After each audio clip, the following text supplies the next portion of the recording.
నల్గొండ జిల్లా వెంకటాద్రిపాలెం పారిశ్రామిక వాడలోని 33 kV సబ్స్టేషన్లో ప్రమాదవశాత్తు అగ్ని ప్రమాదం చోటు చేసుకుంది. ఎండల తీవ్రతతో పాటు ఓవర్లోడ్ వల్ల ట్రాన్స్ఫార్మర్లోని ఇన్సులేటర్లు ఒక్కసారిగా పేలిపోయాయి. అనంతరం ట్రాన్స్ఫార్మర్ నుంచి మంటలు భారీగా ఎగసిపడ్డాయి.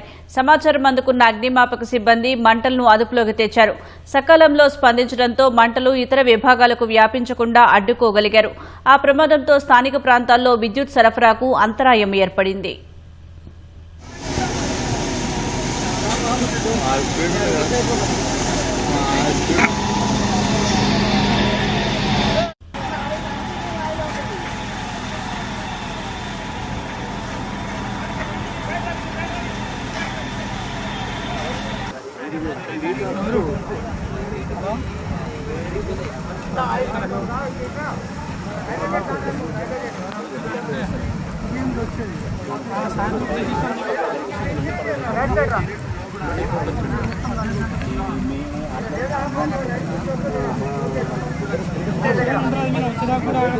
లోపల